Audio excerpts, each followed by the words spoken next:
everyone. Good evening to all of you. Welcome to the Polytechnic classes गया special for electronics engineering. तो आप लोग कैसे हैं?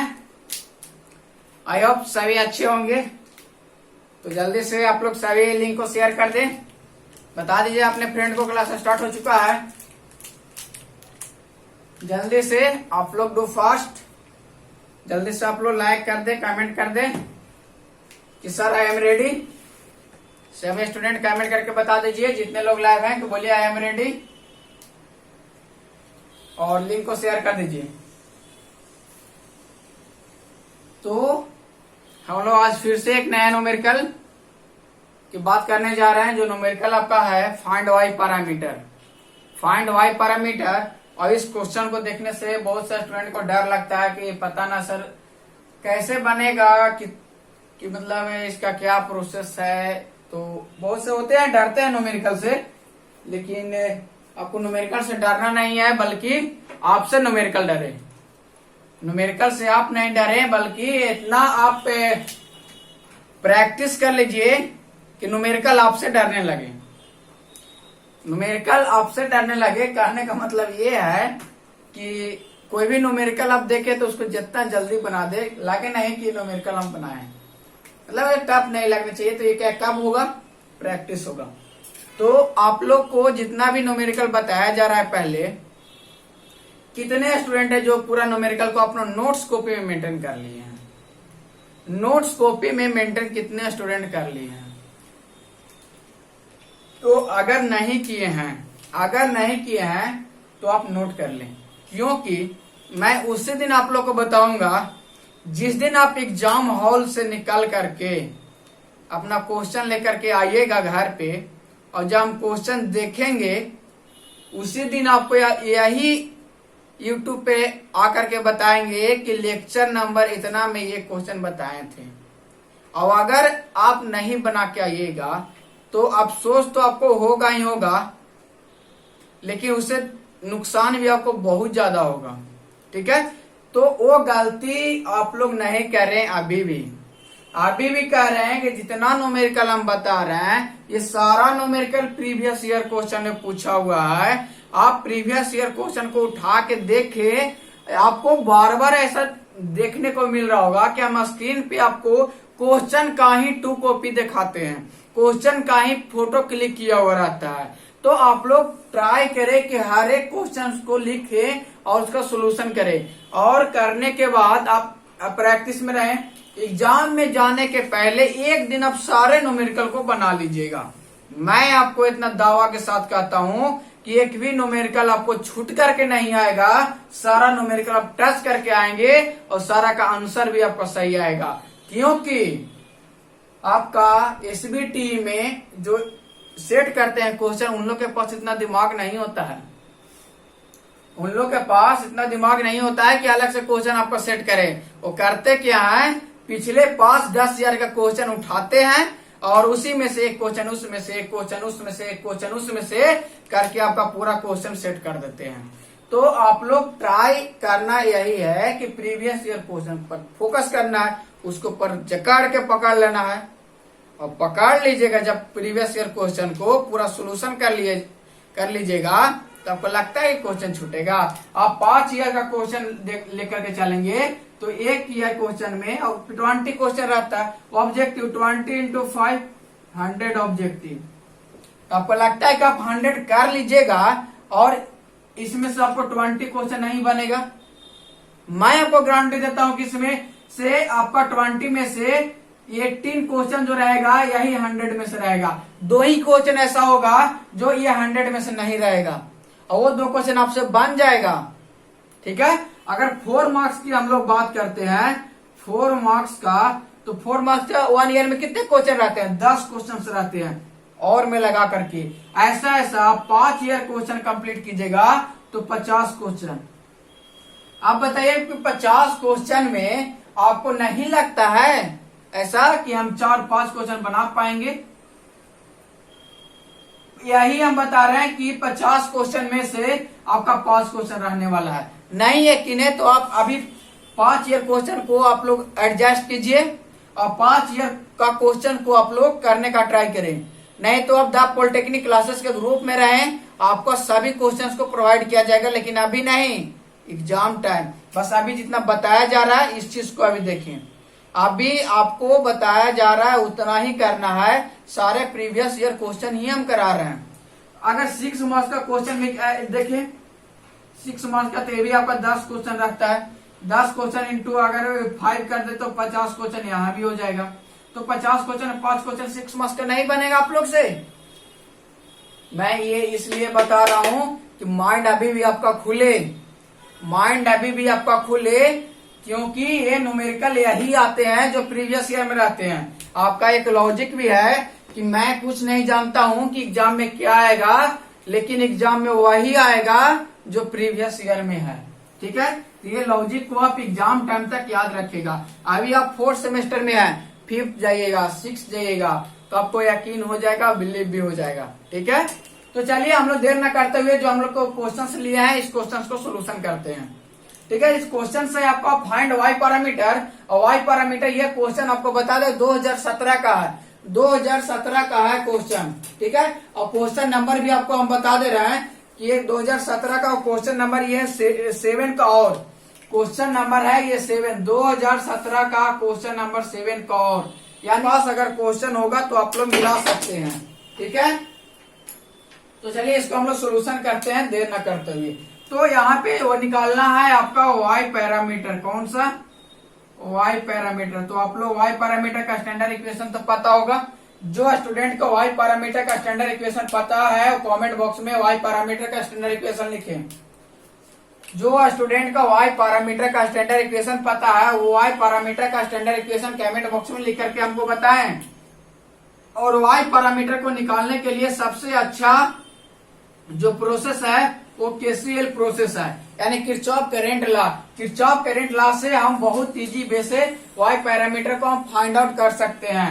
उसी तरीका से जेड पैरामीटर के लिए आप लोग को हम बताए हैं कि जेड पैरामीटर के लिए कौन सा प्रोसेस सबसे बेस्ट है, क्योंकि केवीएल सबसे बेस्ट प्रोसेस है, क्योंकि केवीएल में हम लोग वोल्टेज का टर्म लाते हैं। इसलिए तो केवीएल में इसलिए वोल्टेज का टर्म लाते हैं क्योंकि जेड पैरामीटर का स्टैंडर्ड इक्वेशन भी वोल्टेज और करंट के टर्म में होता है, यानी V1 और I1 I2 के टर्म में होता है। और वाई पैरामीटर का भी यहाँ पे केसीएल अप्लाई करते हैं तो करंट के लिए, और वाई पैरामीटर का जो स्टैंडर्ड इक्वेशन बन करके आता है वो I1 बराबर सम V1 और V2 के टर्म में आता है। तो आपका स्टैंडर्ड इक्वेशन अगर क्लियर है तो ये चीज समझ में आया कि I1 बराबर हम V1 V2 क्यों लिखें। डिपेंडेंट वेरिएबल इंडिपेंडेंट वेरिएबल कौन होता है वो भी आपको पता होगा, ऐसा तो बताने वाला कोई बात है नहीं। समझ गया, वाई पैरामीटर का हम केसीएल से बनाएंगे। ऐसा नहीं है कि केवीएल से हम नहीं बना सकते हैं, केवीएल से भी बना सकते हैं, लेकिन नंबर ऑफ इक्वेशंस जो है वो बढ़ जाएंगे केवीएल में। इसलिए आपका क्या हो जाएगा, थोड़ा सा बर्डन हो जाएगा, लेंदी हो जाएगा प्रोसेस जो है, और आपका इजी नहीं होगा, कैलकुलेशन हार्ड हो जाएगा। एग्जाम में थोड़ा सा माइंड अगर इधर उधर जाता है तो और कुछ सोचने लगते हैं आप लोग कि पता नहीं इसका सही आंसर है नहीं है, गलत हो जाएगा, इस तरीका से माइंड में आता है। तो आपको वही प्रोसेस को चूज करना है जो आपका इजी हो, लेंदी ना हो। समझ गया, तो वो प्रोसेस आपका केवीएल से भी बना सकते हैं, ऐसा नहीं है। तो हम लोग चलिए केसीएल से बनाते हैं। अब केसीएल क्या होता है थोड़ा सा ये जान लीजिए, क्योंकि बेसिक में से भी आप लोग को पढ़ना था, आप लोग पढ़े भी होंगे।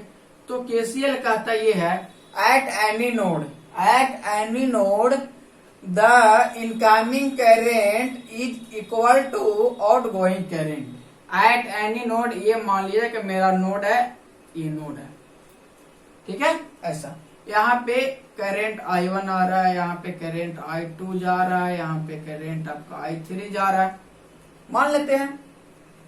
तो इसको क्या लिखेंगे हम लोग, इस नोड पे जो करंट आ रहा है उसको लिख देंगे, जो जा रहा है इक्वल टू करके उसको लिख देंगे। Clear, KCL complete. तो यहाँ लिख सकते हैं हम लोग I1 equal to I2 plus I3, ठीक है। क्यों ऐसा, के डायरेक्शन से पता चल रहा है कि आउट गोइंग है। अगर यही डायरेक्शन हम इस तरह कर दें तो क्या लिखेंगे हम लोग, I1 plus I3 equal to क्या लेंगे, I2। क्लियर, क्लियर है। केसीएल क्या कहता है, एट एनी नोड, ये नोड है, देखिए ये यहाँ से पूरे रेजिस्टेंस लगा सकते हैं, यहाँ भी लगा सकते हैं, यहाँ भी लगा सकते हैं, कोई दिक्कत नहीं है। क्लियर, तो इस तरह से आप है। तो चलिए ये चीज को हम लोग अप्लाई करते हैं यहाँ पे। तो इसके लिए हम लोग क्या जरूरत है, direction of current, direction of current. तो हम देख रहे हैं कि ये क्वेश्चन में सिर्फ एक डायरेक्शन यहाँ पे, एक डायरेक्शन यहाँ पे है, बाकी डायरेक्शन आपका गिवन नहीं है। तो सबसे पहले डायरेक्शन ऑफ करेंट आप लोग को पता होना चाहिए, तो नहीं है तो आप अपने से डायरेक्शन ऑफ करेंट फाइंड कर लीजिए। तो दैट मीन्स ये I1 करंट आ रहा है, तो यहाँ पे हो सकता है, यहाँ पे करंट हो सकता है, यहाँ पे आप किधर भी मान सकते हैं, आप फ्री है, आप इधर भी मान सकते हैं। हम ऐसा नहीं कह रहे हैं कि आप आउट गोइंग ही मानिए, आप इधर ही मानिएगा, बशर्ते ध्यान रहे बनाते टाइम। तो इसको हम लोग मान लेते हैं, इसमें करंट आपका IA जा रहा है, यहाँ पे करंट IB जा रहा है, और यहाँ पे आपका करंट IC जा रहा है। ठीक है, आप यहाँ पे IB के जगह पे आप कुछ भी मान सकते हैं, I4, I5, I6, I7, no matter. बस आप यहाँ पे करंट, हम IB माने हैं, आप मान लीजिएगा I2, I3, I1, I2 नहीं मानेगा प्लीज, क्योंकि I1, I2 आपका क्वेश्चन में गिवन है। अब इस I1, I2 का आपको चेंज भी नहीं करना, क्यों, क्योंकि आपका स्टैंडर्ड इक्वेशन अगर Y पैरामीटर के जानते हैं तो उसमें I1, I2 का टर्म आता है। ये V1, V2 आप चेंज नहीं कर सकते, बाकी इसके चार के अलावा आप कुछ भी लिख सकते हैं। IZ लीजिए, IY लीजिए, IP ले लीजिए, यहाँ पे I4, I5, I6 ले लीजिए, I50, I51, I52 आप मान लीजिए, कोई फर्क पड़ने वाला नहीं है। ठीक है, ये करंट आपको डिवीजन करना आना चाहिए। तो अब हम लोग करेंगे क्या, सिंपली नोड आप चूज करेंगे। तो देखिए नोड जो होता है, यहाँ अगर नोड अगर देखना चाहे, हम इस नोड और ये नोड नेम दे देते हैं। यहाँ तो ये नोड शॉर्ट सर्किट से करेंगे, यहाँ तक यहाँ का पोटेंशियल आपका सेम रहेगा, यहाँ का पोटेंशियल आपका V1 यहाँ पे रहेगा, यहाँ आगे कुछ में कुछ ड्रॉप होगा तो ये यहाँ का वोल्टेज आपका चेंज हो जाएगा। तो यहाँ का V1 है तो यहाँ तो V1 होगा नहीं कभी, तो इसको हम लोग V मान लेते हैं। क्या मान लेते हैं, V। आप यहाँ पे V के अलावा आप कुछ ही मान सकते हैं, VA मान सकते हैं, V3, V5, V7 कुछ भी मान सकते हैं, VZ, VY, anything doesn't matter. ठीक है, तो अब हम लोग बात करते हैं कि अप्लाई KCL, यहाँ पे लिखेंगे, यहाँ पे आप सोल्यूशन स्टार्ट है, apply KCL eight node V, ऐसे आप लोग लिख सकते हैं कि V नोड पे हम KCL अप्लाई कर रहे हैं। तो V नोड पे जितना इनकमिंग करंट है उतना आउटगोइंग करंट होना चाहिए। तो V नोड पे आपका I1 जो है इनकमिंग करंट है, आउटगोइंग करंट आपका है IA प्लस IB। ध्यान से देखिएगा, I1 इनकमिंग करंट है, आउटगोइंग IB बाहर जा रहा है, IA बाहर आ रहा है, ये दोनों बाहर आ रहा है, दैट मींस ये आउटगोइंग करंट हो गया। डायरेक्शन देख सकते हैं, आपको डायरेक्शन से ही पता चलेगा। ठीक है, आप I1 को I1 रहने दीजिए, क्योंकि I1 आपका स्टैंडर्ड इक्वेशन को कंपेयर करने के लिए होगा। तो हम जो जानते हैं Y पैरामीटर का स्टैंडर्ड इक्वेशन होता है I1 इक्वल टू V1 और V2 के टर्म में। तो आप ट्राई कीजिए किसको V1 और V2 के टर्म में चेंज करेंगे कि ऐसे। तो हम लोग जानते हैं V बराबर होता है IR, अब I बराबर होता है V बटा R, होता है ना। तो इस IA को हम लोग V बटा R के टर्म में लिख सकते हैं। तो आप लोग बोलिएगा हाँ सर लिख तो सकते हैं।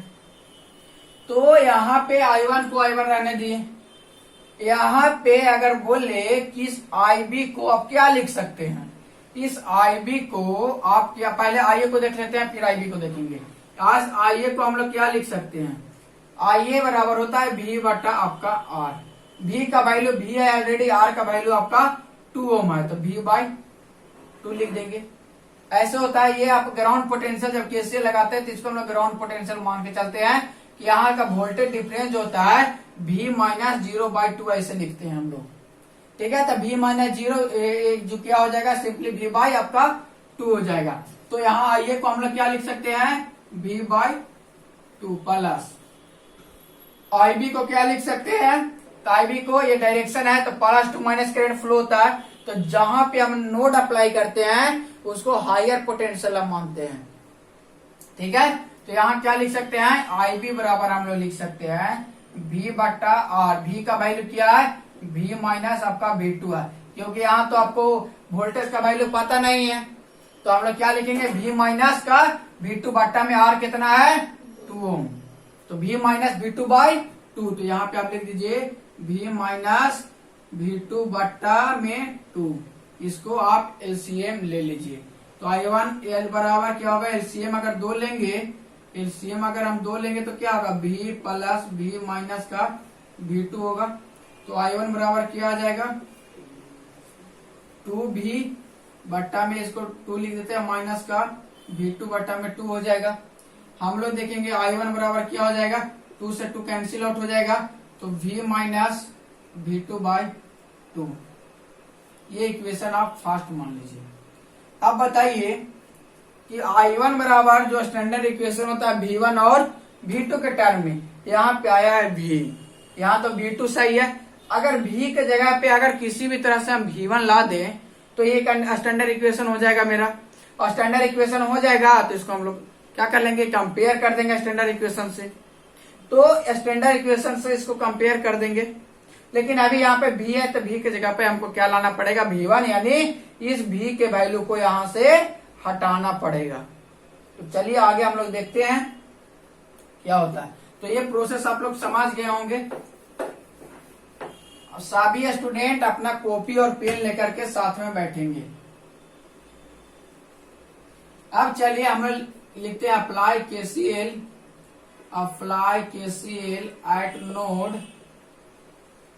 एट नोड आपका V2। तो V2 पे अप्लाई करेंगे तो क्या होगा, V2 पे देख रहे हैं कि इनकमिंग करंट I2 है और इनकमिंग करंट आपका IB है और आउटगोइंग करंट आपका IC है। देखिए इस नोड V2 है, V2 पर क्या आ रहा है, ये करंट आ रहा है, ये करंट आ रहा है, ये करंट बाहर निकल रहा है। तो हम क्या बोले हैं, incoming current is equal to outgoing current. ठीक है, तो यहाँ I2 बराबर तो स्टैंडर्ड इक्वेशन हमको लिखना है, तो I2 बराबर क्या रहने देंगे हमको ऐसे ही, I2 बराबर हम लोग लिख सकते हैं IC माइनस का IB लिख सकते हैं। तो I2 को I2 रहने देंगे, IC को क्या लिख सकते हैं, देंगे तो V2 बाई 4 लिख सकते हैं, V2 बाई 4। किन्हीं को दिक्कत, V बराबर IR है, I बराबर क्या होता है V बटा R। V का वैल्यू आपका V2 है और R का वैल्यू आपका 4 है, इसलिए V2 बाई 4 लिखिए। IB का देखेंगे तो IB का डायरेक्शन इधर से है, करंट इधर से जा रहा होगा, तो V माइनस V2 बाई कितना हो जाएगा 2 हो जाएगा। इसको इस तरह से कर देंगे, कोई दिक्कत नहीं। इसको हम लोग सोल्यूशन कर लीजिए। I2 बराबर आ जाएगा V2 बाई 4 माइनस का V2 बाई 2 माइनस माइनस क्या हो जाएगा प्लस V2 बाई आपका हो जाएगा 2। तब देखिए I2 बराबर क्या, 4 LCM ले लीजिएगा, 4 LCM ले लीजिएगा, V2 का माइनस का 2B हो जाएगा प्लस का 2B हो जाएगा। यही होगा ना, ध्यान से देखिए तो यही होगा, आप लोग बताइए यही होगा। अब हम लोग क्या करेंगे, ये यहाँ पे देखिए 2B नहीं होगा, यहाँ पे 2V2 होगा। ठीक है, 2V2 और ये V2 कितना हो जाएगा, 3V2 हो जाएगा होगा। तो इसका हम लोग I2 बराबर लिखेंगे, अगर यहाँ पे ये 3 हो जाएगा तो हम लोग माइनस का 2V बाई 4 लिख सकते हैं और प्लस का 3 बाई 4 V2। 2 1 3 3 बट्टा 4 V2 और ये से ये कैंसिल आउट हो जाएगा 2 बार में, तो I2 बराबर क्या आ जाएगा, माइनस का 1 बाई 2V प्लस का 3 बाई 4 V2। आप बताइए कि यहाँ भी V आ गया, अब इसको भी हटाना पड़ेगा। अगर यहाँ V के जगह पर V1 आ जाएगा तो ये कोफिशिएंट है इसका, और जो कोफिशिएंट है तो पैरामीटर में होता है, जो V2 का कोफिशिएंट है तो पैरामीटर निकलता है। तो हमको देखना सिर्फ क्या है, I1 I2 V1 V2 देखना, और इसके अलावा कोफिशिएंट नजर नहीं आना। जो कोफिशिएंट होगा वो मेरा आंसर हो जाएगा पैरामीटर का। तो हम लोग को देखना है, इसका इक्वेशन हम 2 मान लेते हैं, इक्वेशन 1 इक्वेशन 2। अब हमको V के वैल्यू किसी तरह से हटाना है। V के वैल्यू किसी भी तरह से हटाना है तो V के वैल्यू कैसे हटेगा? तो यहां से आप बताइए, यहां से लिखते हैं 9। अगर आपको बोले हम कि यहाँ का वोल्टेज तो V1 है, किन्हीं को डाउट है, यहाँ का वोल्टेज V1 है, किन्हीं का डाउट है इस पॉइंट पे? नहीं, क्योंकि सोर्स से कनेक्टेड है। इसको अगर इस तरह से हम कनेक्ट कर दें, इस तरह से इसको ऐसे कर दें तो आप लोग को समझ में आ जाएगा। ये V1 है, प्लस और माइनस ले ली तो कहिएगा हाँ सर यहाँ पे तो वोल्टेज V1 है, कहिएगा ना, यहाँ समझते हैं इतना। लेकिन ऐसे भी क्या है, यहाँ पे V1 है। तो बताइए V1 का वोल्टेज जो है, यही वोल्टेज में से कुछ वोल्टेज जो है इसमें ड्रॉप होगा, जितना रेजिस्टेंस होगा उसके क्रॉस ड्रॉप होगा, और जितना ड्रॉप होकर के बचेगा वही ना V बचल है। अगर आपके पास 5 रुपया है और इसमें से आप 2 रुपया को खर्च कर दिए हैं तो आपके पास कितना बचेगा? 3 रुपया बचेगा ना।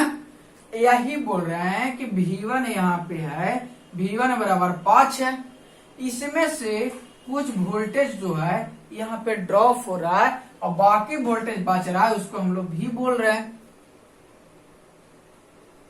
जो यहाँ पे IR ड्रॉप हो रहा है, IR ड्रॉप हो रहा है, जो वोल्टेज यहाँ पे है मतलब 5 वोल्ट है, 5 वोल्ट में से 2 वोल्ट अगर ड्रॉप हो रहा है, ड्रॉप किस फॉर्म में हो रहा है?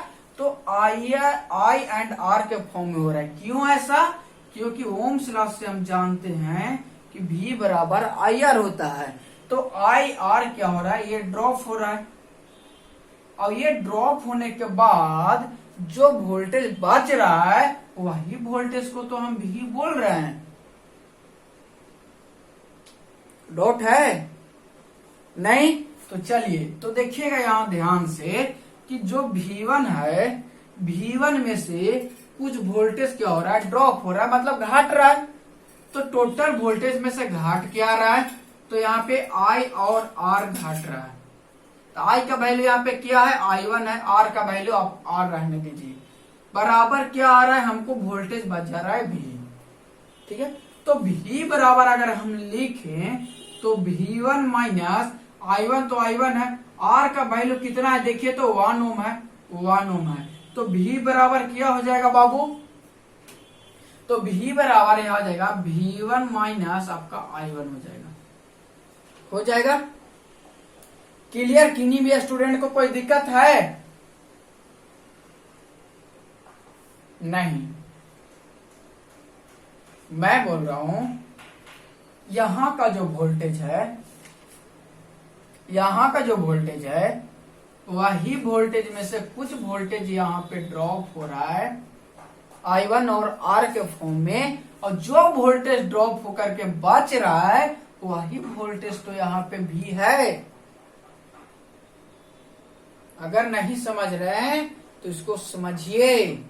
ठीक है, तो हमको फाइनल जो वैल्यू आया V1 में से I इंटू R में ड्रॉप हुआ और बाकी वोल्टेज V बच गया। तो इस V बराबर हम लिख रहे हैं V1 माइनस I1 इंटू 1 क्या है? ओम R का वैल्यू है। ठीक है, तो V1 बराबर फाइनली V बराबर आया, V बराबर V1 माइनस का I1। ओके, अब आपको करना ये है कि इसी V का वैल्यू को आपको यहाँ पे पुट कर देना है। कहाँ पे? ये तो आप मजाक वाला बात आ गया जो कि 9th 10th करता है ये सब, कि यहाँ का वैल्यू उठाओ वहां वैल्यू पुट करो, मतलब putting the value getting the result, value put करो और रिजल्ट पाओ। तो सही हो गया है। अब यहाँ भी जो भी कंसेप्ट था, अब कंसेप्ट अब सीख लिए। अब इसके बाद अब कोई कंसेप्ट नहीं है, बस 9th वाला रूल अप्लाई होगा, 9th 10th वाला। Put the value get the result, value put करो और रिजल्ट पाओ। चलिए, तो यहाँ पे लिखना क्या है आपको कि put the value of V in equation first. Equation first मेरा ये है, तो हम यहां से इरेज कर रहे हैं। आप सभी कॉपी में I1 का वैल्यू अभी नोट कर लीजिए, आप I2 का वैल्यू नोट कर लीजिए और V बराबर का वैल्यू नोट कर लीजिए। आप कॉपी में कहीं पे भी इतना नोट कर लीजिए, उसके बाद देखिए, ठीक है, ताकि आपको समझ में आए हम बताएं। तो ये दोनों नोट कर लीजिए सभी कॉपी में, हम इरेज कर रहे हैं क्योंकि अब मेरे पास जगह है नहीं और कंजेस्टेड हम करना नहीं चाहते हैं। यहाँ पे जो भी है आपका फ्रेश नजर आएगा। तो चलिए इस चीज को हम इरेज करते हैं, अभी ये रहने देते हैं, ये पूरा हम इरेज कर देते हैं, सिर्फ अभी इक्वेशन हम रहने देते हैं क्योंकि हमको देखना होगा इक्वेशन। आप लोग तो कॉपी में देख लीजिएगा। चलिए जो इक्वेशन हमें है, जो फर्स्ट यहाँ के बाद देखिएगा, यहाँ के बाद हम यहाँ बना रहे हैं, ठीक है। तो यहाँ मेरा है I1 equal to V minus V2/2 है, ठीक है। चलिए इक्वेशन को हम अब इरेज कर देते हैं। तो देखिए अब हमको कहें क्या, हम कहें कि V के वैल्यू को आप पुट कर दीजिए, ये वाला। तो यहाँ V के जगह पर क्या है, V1 माइनस का I1 है, माइनस का आपका V2 कितना है, 2 है। तो I1 बराबर क्या हो जाएगा, ये I1 इधर है, ये I1 को आप इधर ले आइएगा, तो प्लस का आपका I1 हो जाएगा, प्लस का V1 माइनस का V2 बटा क्या हो जाएगा, 2 हो जाएगा। I1 कितना हो जाएगा, 2I1 equal to V1 minus V2/2। इसको क्या कर देंगे, ये गुना में इधर आके भागा में, तो I1 बराबर क्या हो जाएगा, 1/2 V1 हो जाएगा, माइनस का 1/2 इंटू V2/2 हो जाएगा। तो I1 बराबर देखिए क्या आ गया, 1/2 V1 माइनस 1/4 आपका V2। ये इक्वेशन आप मान लीजिए 3। इक्वेशन तो हम मान चुके हैं, ये इक्वेशन हो गया आपका 3। अब बताइएगा स्टैंडर्ड इक्वेशन, अब बताइएगा आप लोग स्टैंडर्ड इक्वेशन क्या होता है। तो स्टैंडर्ड इक्वेशन वाई पैरामीटर का यही होता है ना, I1 बराबर V1 और V2। बोले पहले भी कि कोएफिशिएंट को नहीं देखना है कि V1 का कोएफिशिएंट क्या है, उससे हमको मतलब नहीं है। मतलब सिर्फ इतना है कि I1 का जो वैल्यू आया V1 एंड V2 के टर्म में आया कि नहीं आया, बस आपको मतलब इतना ही से रखना है।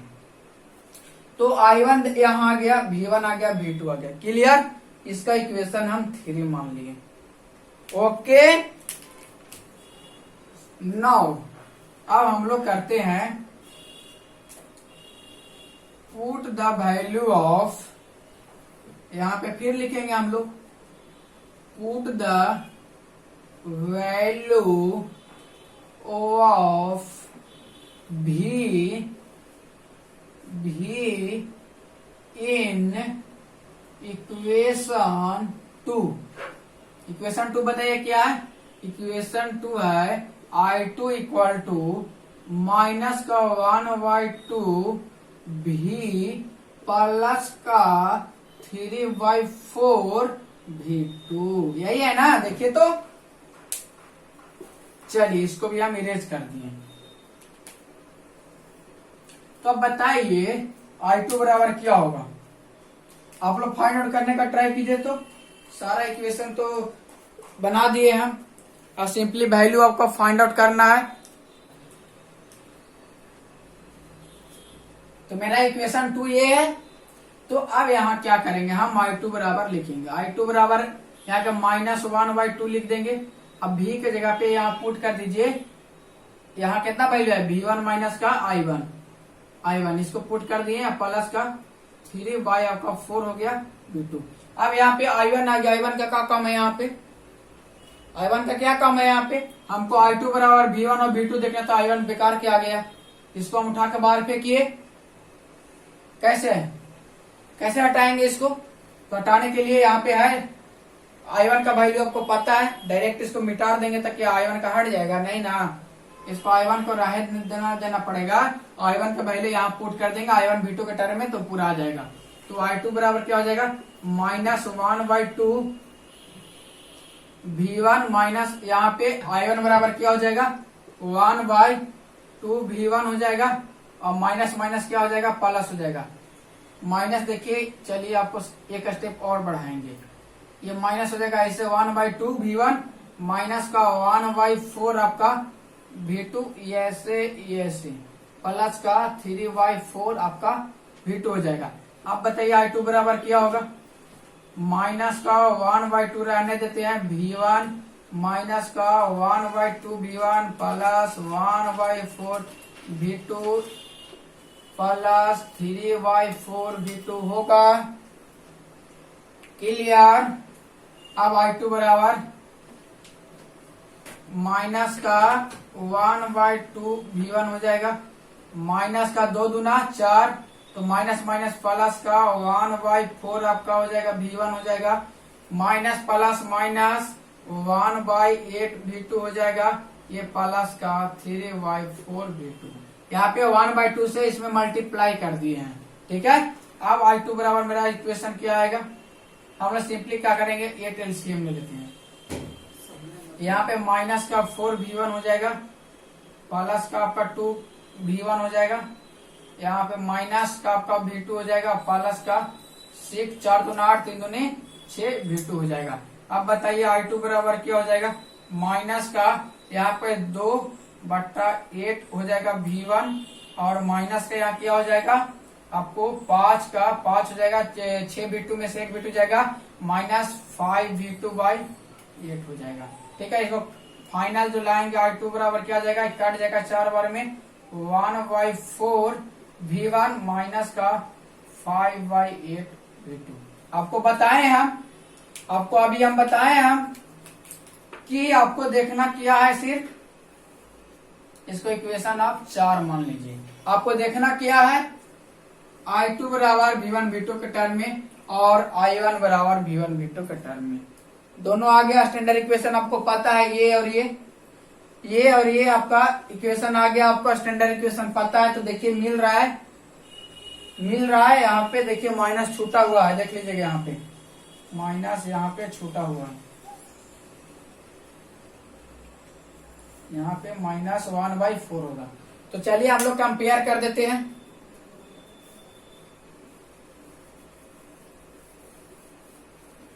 यहाँ पे लिखिएगा कैसे, आपको यहाँ लिखना है बिनोड, हम लोग जानते हैं बिनोड, क्या जानते हैं, standard equation of Y parameter, OI parameter क्या जानते हैं स्टैंडर्ड इक्वेशन, जरा बताइए तो। कमेंट बॉक्स में हम लिखने के लिए बोले थे, कितने स्टूडेंट लिखे हैं, बोले थे कमेंट बॉक्स में लिखने के लिए, कमेंट बॉक्स में आप सभी लिखते रहे। तो हम लोग जानते हैं I1 बराबर होता है Y11 V1 प्लस, मेरे साथ बोलिए सब, मेरे साथ बोलिए, याद हो जाएगा, I1 बराबर Y11 V1 plus Y12 V2, I2 बराबर Y21 V1 plus Y22 V2। इसको इक्वेशन आपका 5 मान लीजिए, ये इक्वेशन 6 मान लीजिए। अब करना है क्या, कंपेयर द इक्वेशन, हम लोग इक्वेशन को कंपेयर करेंगे, यानी 3 वाला इक्वेशन को 5 से कंपेयर कर देंगे। इक्वेशन 3 एंड 5 एंड और 4 एंड 6, I1 वाला को I1 के साथ, I2 वाला को I2 के साथ, I1 वाला को I1 के साथ, I2 वाला को I2 के साथ, और लास्ट में लिखेंगे एंड बी गेट हमको प्राप्त हुआ, ठीक है। एंड बी गेट प्राप्त किया हुआ, तो Y11 बराबर 1/2 प्राप्त यही हुआ ना, Y11 बराबर 1/2 महो, जानते हैं ना महो, क्योंकि एक एडमिटेंस पैरामीटर है, इसलिए इसका यूनिट क्या होगा, महो। तो आप Y12 बराबर क्या है, देखिए तो माइनस का 1/4 है, Y12 बराबर क्या है, माइनस का 1/4 है, ठीक है। अब I2 बराबर देखेंगे, I2 बराबर में देखेंगे Y21 की जगह पे क्या है, यहाँ पे y21 के जगह पे क्या है माइनस का 1/4 महो। अब यहाँ पे देखिएगा y22 की जगह पे यहाँ पे क्या है 5/8, y22 बराबर क्या है 5/8 महो। तो ये आपका पैरामीटर निकल गया, इसी को आप आंसर लिख सकते हैं। यूनिटलेस कोई नहीं होता। ठीक है, क्लियर, आपका आंसर कंप्लीट। 6 number complete. आपको यहां से क्या करना है, इक्विवेलेंट सर्किट ड्रा कर दीजिएगा थोड़ा सा। इक्विवेलेंट सर्किट ड्रा करने के लिए हम बताए हैं क्लास में हम इक्विवेलेंट सर्किट ड्रा करने के लिए आपको बताए थे। कुछ इस तरह देखिए बताए थे, यहाँ पे हम बताए थे आपको ये डायमंड शेप इस तरीका से,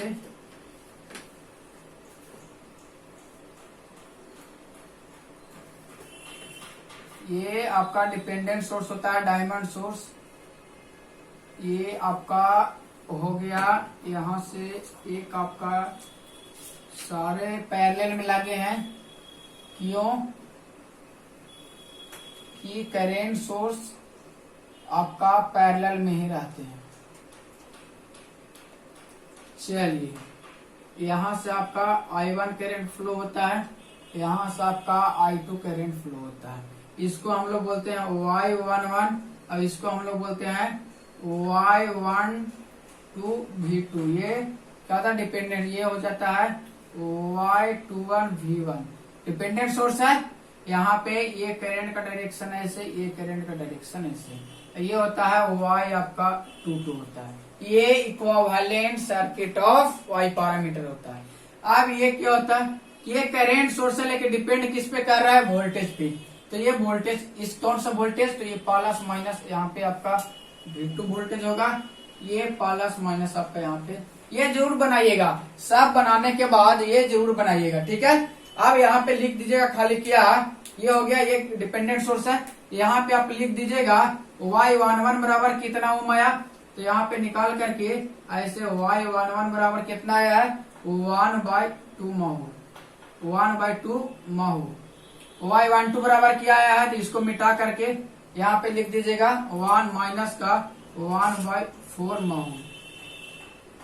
यहाँ का क्या वैल्यू आएगा, इसका आया -1/4 आपका महो। Y22 बराबर क्या आया 5/8 महो। ठीक है, ये आपका इक्विवेलेंट सर्किट ड्रा कर दीजिएगा फाइनली।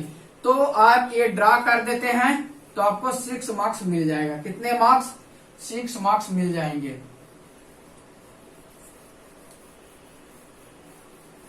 तो आप ये पूरा आपका बन गया होगा।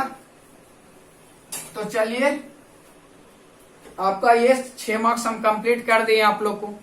तो आप लोग को करना क्या है, शेयर करना सही फ्रेंड्स के पास, पहले ही बताया, क्योंकि आपसे कुछ हम मांग नहीं रहे हैं, आपसे 3 कुछ चीज बोल रहे हैं, वो आपको करना है। पहला आपको शेयर करना है, दूसरा चैनल को आपको जितना ज्यादा सब्सक्राइब कीजिए, और तीसरा लाइक एंड कमेंट कीजिए। जो भी डाउट या प्रॉब्लम है तो कमेंट कीजिए, अच्छा लग रहा है तो आप लाइक कीजिए। ये 3 चीज आपको करना। आप लोग के लिए फ्री ऑफ कॉस्ट हम लोग इतना कर रहे हैं, तो आप लोग को भी कोई फर्ज बनता है जिसमें आप शेयर कर सकते हैं, सब्सक्राइब कर सकते हैं, लाइक एंड कमेंट कर सकते हैं। ठीक है, जो स्टूडेंट ग्रुप में ऐड नहीं है वो ग्रुप में ऐड हो जाएंगे। आपका मोबाइल नंबर है, इस पे आप लोग 920404078883, और ये आपका डायरेक्टर सर यानी द पॉलिटेक्निक क्लासेस का डायरेक्टर सर आलोक सर का नंबर है। बॉयज या गर्ल्स जो भी हैं, इस नंबर पे आप मैसेज करें with name and college, with name and college name जरूर मैसेज करें, आपको सेपरेट ग्रुप में ऐड कर दिया जाएगा। वहां से आप सब कुछ इंफॉर्मेशन ले सकते हैं। उसके बाद कल यानी कल आपका बेसिक कम्युनिकेशन का टेस्ट है। कल आपका बेसिक कम्युनिकेशन का टेस्ट है, और ये गूगल मीट द्वारा लिया जाएगा, गूगल मीट द्वारा लिया जाएगा। सभी स्टूडेंट उसमें जरूर अटेम्प्ट करेंगे और ये ऑब्जेक्टिव होगा। क्या होगा? ऑब्जेक्टिव होगा। सभी स्टूडेंट जरूर आप लोग अटेंड करेंगे। आपका लिंक इस गूगल मीट का आपका लिंक ग्रुप में सेंड कर दिया जाएगा। टेलीग्राम ग्रुप में भी आप ऐड हो सकते हैं। 4th सेमेस्टर नाम से आपका टेलीग्राम ग्रुप बना है, 4th सेमेस्टर टीपीसी। ठीक है, नहीं तो उसका डिस्क्रिप्शन लिंक टेलीग्राम का आपका डिस्क्रिप्शन में, टेलीग्राम लिंक जो है डिस्क्रिप्शन में दे दिया जा रहा है, तो आप वहां से भी ऐड हो सकते हैं। ठीक है, ये बात रहा। तो ये सब आप याद रखिएगा। कल आपका कोई भी लाइव क्लास नहीं होगा, यानी कल कोई भी प्रीवियस ईयर क्वेश्चन आपका रात 8 बजे नहीं है। कल आपका संडे है, कल आपका रेस्ट है। आप जितना न्यूमेरिकल इस वीक में करवाए हैं वो सारे को आप नोट्स मेंटेन कर लीजिएगा और रिवीजन कर लीजिएगा।